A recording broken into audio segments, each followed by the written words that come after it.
আসসালামু আলাইকুম।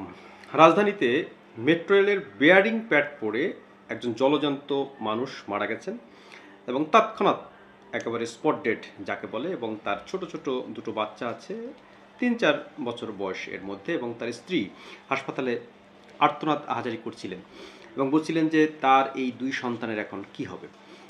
দর্শক, বাংলাদেশে কিন্তু এইরকম মৃত্যু এটা নতুন নয়। এই অবহেলাজনিত মৃত্যু বা এই যেটাকে আমরা মৃত্যু বলছি সেটা কার্যত একটা হত্যাকাণ্ড। এটাকে হত্যাকাণ্ড ছাড়া আর কিছুই বলা যাবে না।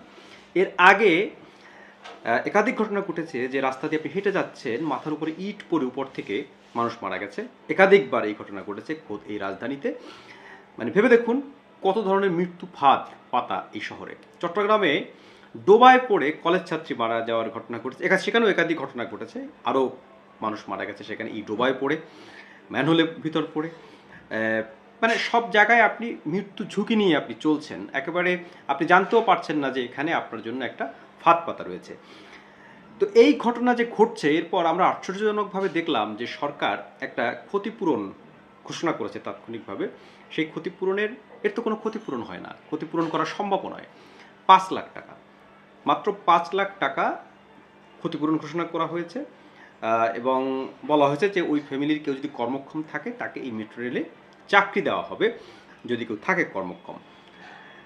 ক্ষতিপূরণের টাকাটা চিন্তা করুন, ৫ লাখ টাকা। বাংলাদেশে এই যে এখন যারা উপদেষ্টা হিসেবে আছেন, তাদের অনেকের বিরুদ্ধে এমন সব অভিযোগ উঠছে যে তারা কেউ কেউ যে বিলাসিতার জীবনযাপনে অভ্যস্ত হয়েছেন, কেউ কেউ টাকা পয়সা বিদেশে পাচার করছেন, এরকম অভিযোগ আসছে। এগুলো ভবিষ্যতে হয়তো বা জানা যাবে যে এই কতটা সত্যতা। কিন্তু অভিযোগগুলো যে আসছে এটা থেকে বোঝা যায় যে অনেকেই এখন টুপাইস কামিয়ে মোটামুটি তারা তাদের মতো করে আখের গুছিয়ে নিচ্ছেন। অনেকেই আছে, শুধু যে সর্বোচ্চ পর্যায়ে যারা দায়িত্ব পালন করছেন তারাই যে করছেন এমন না। আমলা থেকে শুরু করে নেতা পাতি নেতা সবাই তারাও এখন যে যার মতো করে উপার্জন করছেন। রাজনৈতিক সরকার আসলে হয়তো এটা ডাইমেনশন আমরা একটু চেঞ্জ দেখব। তো ৫ লাখ টাকা আপনি একজন মানুষকে ক্ষতিপূরণ দিচ্ছেন, মানে আমাদের অবস্থা কি এতটাই খারাপ যে আপনি ৫ লাখ টাকা ক্ষতিপূরণ দিতে চান একজন এরকম একজন অবহেলাজনিত হত্যাকাণ্ডের শিকার একজন মানুষের পরিবারকে? এই বেয়ারিং প্যাড কি আপনারা গণমাধ্যমে দেখে থাকবেন যে এর ওজন হচ্ছে ৮০ কেজি, এবং এটা উপর থেকে পড়েছে। এবং কয়েক বছর আগে এই বেয়ারিং প্যাড যে এর যে মানহীন, এটার যে মান নেই, এটা নিয়ে গণমাধ্যমে প্রতিবেদন প্রকাশ হয়েছে। বুয়েটের বিশেষজ্ঞরা বলেছেন যে এই বেয়ারিং প্যাডগুলো মানহীন, এবং ইতাল থাই নামে একটি প্রতিষ্ঠান এটা সরবরাহ করেছে। তো খেয়াল করে দেখুন যে গণমাধ্যমে প্রতিবেদন প্রকাশ হওয়ার পরও এটা নিয়ে কোনো ব্যবস্থা নেওয়া হয়নি। এটার টেকনিক্যাল সাইড কি আমরা জানি না, এটা পরিবর্তন করা বা কিভাবে এটা দিয়ে মানে এই যে হত্যার ফাঁদ, মৃত্যুর ফাঁদ, এটা সরকার অবহেলাজনিতভাবে হোক আর যে কারণেই হোক এটা পেতে রেখেছিল। এবং পুরো প্রক্রিয়ার মধ্যে যেটা দুর্নীতি হয়েছে এটাও কোনো সন্দেহ নেই। এখন আসি ক্ষতিপূরণ প্রসঙ্গে। আপনি ৫ লাখ টাকা ক্ষতিপূরণ দেন, মানে কোন আক্কেলে একজন মানুষের মৃত্যুর ক্ষতিপূরণ ৫ লাখ হয়? তারপর আবার এইরকম একটা মৃত্যুর কারণ, এই মৃত্যু তো এই যে ৫ লাখ টাকা আপনি দেবেন। গণমাধ্যমে, সোশ্যাল মিডিয়ায় দেখলাম একজন লিখেছেন যে প্রধান উপদেষ্টা যে বিদেশে যান তার এক রাতের হোটেল ভাড়াই নাকি লাগে ৯ লাখ টাকা।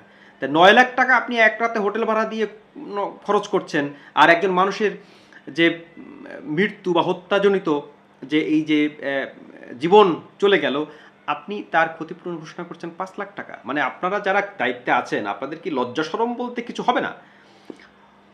এরকম ঘটনায় আপনি তাৎক্ষণিকভাবে কোটি টাকা, কমপক্ষে কোটি টাকা, ১ কোটি টাকা আপনাকে ক্ষতিপূরণ ঘোষণা করতে হবে। এবং সেই সামর্থ্য বাংলাদেশের আছে বলে আমাদের মনে হয়, কিন্তু সেই সামর্থ্যের টাকাটা লুটপাট হয়, খরচ করা। দেখবেন যে আপনার হাবিজাবি প্রকল্পে টাকা খরচের কিন্তু বেসুমার টাকা পয়সা খরচ হয়। কোনো একটা ফলক উদ্বোধন করবেন সেখানেও টাকা খরচ করেন আপনি। শুধু টাকা পাওয়া যাবে না, যখন আপনার সঠিক কোনো জায়গায় যখন আপনি খরচ করবেন, রাষ্ট্র যখন খরচ করার দায়িত্বে পোষক, তখন পাওয়া যাবে না। প্রধান উপদেষ্টা যদি এক রাতে ৯ লাখ টাকা হোটেল ভাড়া খরচ করতে পারেন, তাহলে একজন মানুষের জীবনের মূল্য ৫ লাখ টাকা আপনি কিভাবে পরিশোধ করেন?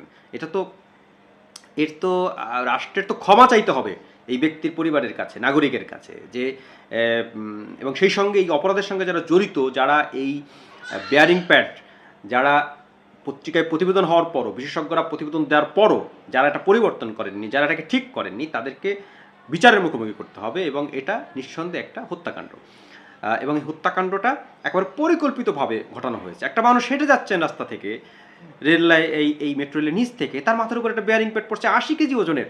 এবং খেয়াল করে দেখুন কি মর্মান্তিক মৃত্যু এটা, এবং ওই বাচ্চা দুটোর এবং এই তার স্ত্রীর মুখের দিকে তাকানো যায় না তাদের আর্তনাদ আহাজারির কারণে। আপনাদের লজ্জা লাগে না, খারাপ লাগে না এগুলো যারা আপনার দায়িত্বে আছেন? আপনারা দেদার খরচ করছেন বিভিন্ন জায়গায় আর ক্ষতিপূরণ দিচ্ছেন মাত্র 5 লাখ টাকা। এই এই যে চর্চা, এই চর্চা বন্ধ করুন এবং কমপক্ষে 1 কোটি টাকা তাৎক্ষণিক ক্ষতিপূরণ ঘোষণা করুন এবং পরিশোধ করুন। এবং এই ফ্যামিলির দায়িত্ব রাষ্ট্রকে নিতে হবে, সেই সঙ্গে চাকরিও দিতে হবে এই ফ্যামিলির সদস্যকে। সরকারের এটা খুবই স্বাভাবিক সাধারণ দায়িত্ব, এটা কোনো দয়া টয়া না যে আপনি দয়া করছেন। এবং অবশ্যই আপনাকে এই পরিবারের কাছে ক্ষমা চাইতে হবে এবং যারা এই দুর্নীতির সঙ্গে জড়িত তাদেরকে বিচারের মুখোমুখি করতে হবে। কোটি টাকার নিচে এর কোনো ক্ষতিপূরণ হয় না, আর এই ক্ষতি তো পূরণই হওয়ার যোগ্য নয়। এটা কী ক্ষতিপূরণ করবেন আপনি জীবনের মূল্য? এবং এই যে আবুল কালাম আজাদ যিনি মারা গেলেন, তার স্ত্রী বলছেন যে আমি ক্ষতিপূরণ চাই না, আমি বিচার চাই। কারা এই মেট্রো রেলের সঙ্গে যারা এই অন্যায়টা যারা করলো আর কি, এই যে দুর্নীতিটা করলো যারা, সার্টেনলি এখানে দুর্নীতি হয়েছে। দুর্নীতি না হলে আপনি মানহীন বেয়ারিং কেন দেবেন এখানে? এটা তো এমন এক প্রজেক্ট, এটা খুবই ব্যয়বহুল একটা প্রজেক্ট, সেই প্রজেক্টে আপনি এরকম একটা মৃত্যুপাত করে রেখেছেন। দর্শক সবাই ভালো থাকবেন, কথা হবে নতুন কোনো ভিডিওতে।